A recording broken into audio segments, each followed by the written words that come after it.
up, fam? It's your boy T3. Comic-Con's over. Yo, the hype and getting readiness for My Hero Academia is now done. We can focus back on what we do. Rings of Power, episode 6, 7, and 8 is coming up the next 2 days. But what does 6 tell you? What is about? What's the breakdown? So let's do what we do, because I do for the crew. Now pull up. Boom, man.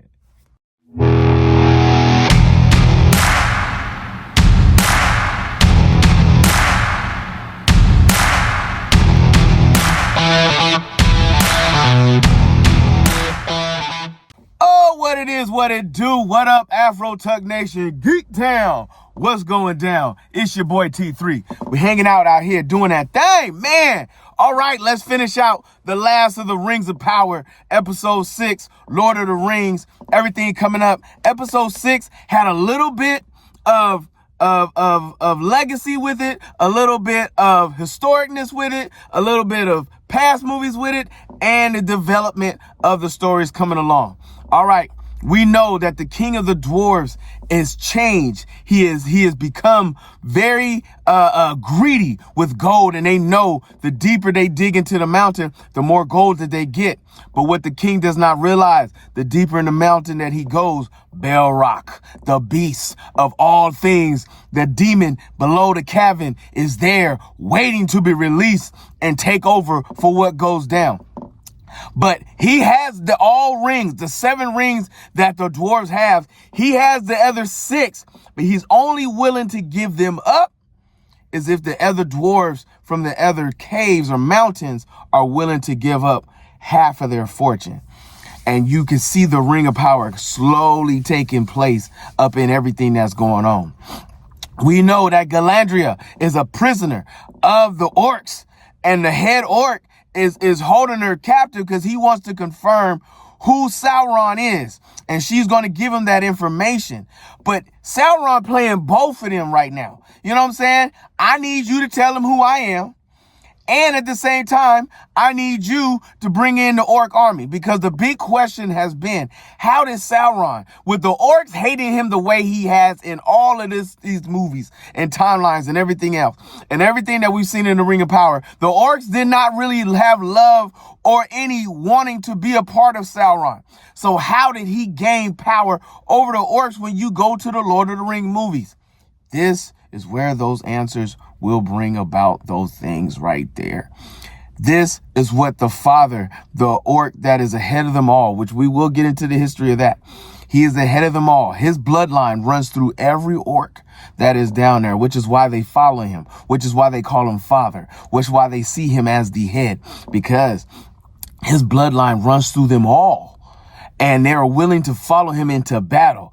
But he has also fallen into the trap of Sauron, because Sauron needs an army.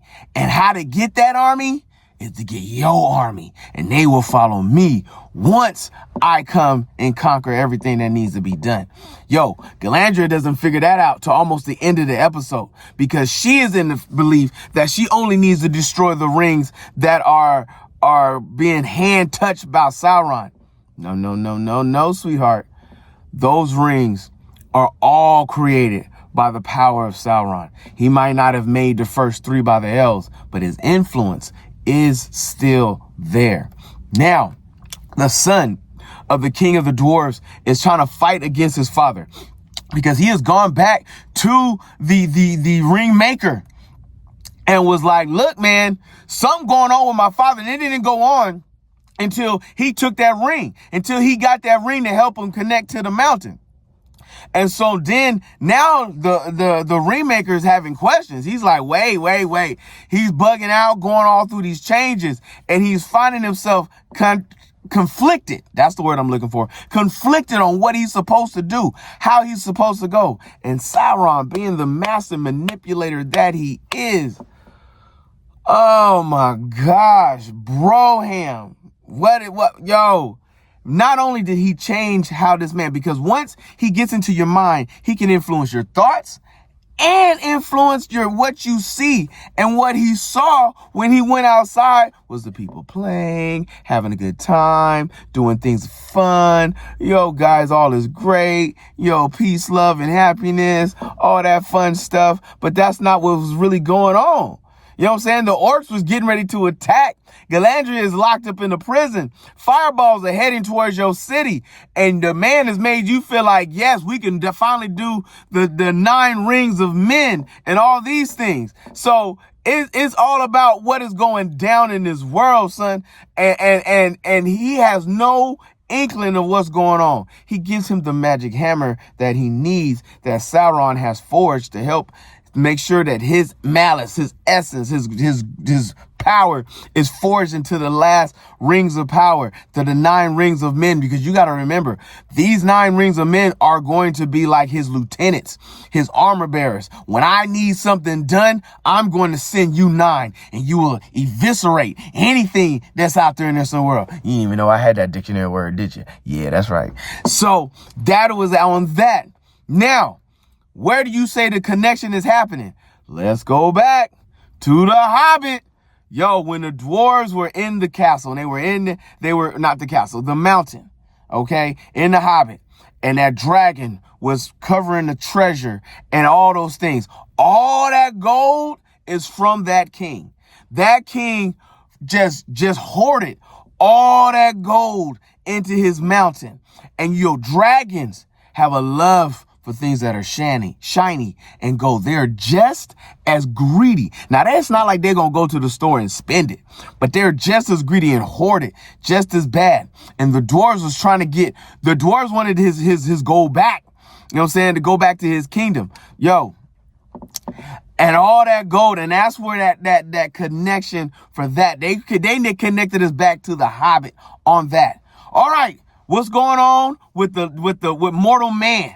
Okay, so you got the queen who's blind, who is trying to get Isildur's father. Yes, Isildur's father to bend a knee to the new king, because she knows that their kingdom is going to fall. It's going to fall no matter what. Because remember what he says, Gondor has no king. That takes us back to the Lord of the Rings. Gondor needs no king.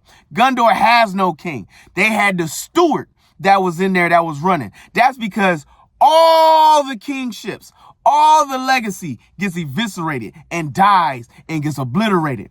You want to know how the kingdom falls? This is the beginning.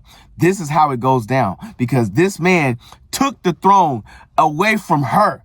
And then by doing so, he doomed his city to what she kept seeing every time she touched the orb, every time she touches the eye. He touched the eye and he sees fire and blood. He is seeing the power of Sauron. That's what he is seeing. He is seeing the eye burning when Sauron comes and takes control and power. So he is becoming slowly corrupted by the powers of Sauron and Sauron got like plans going. This man is like the A-team. He got plans on top of plans on top of plans on top of plans. Like, I'm here to take over the world, and I'm going to show you how to do it Sauron way. You know what I'm saying? So the guy won't bend the knee. Isildur's father won't bend the knee, even when his sister's begging, and his sister getting on my nerves. You know what I'm saying? Girl, get out of here. You need to walk away from your boy before I put these 5 fingers across your face. You know what I'm saying? I'm about to slap some powder on there. Johnson & Johnson all day. Yes, sir. But with that being said, he goes and she begs and he won't bend the knee, and the queen comes and he won't bend the knee. He was like, my faith is all I got.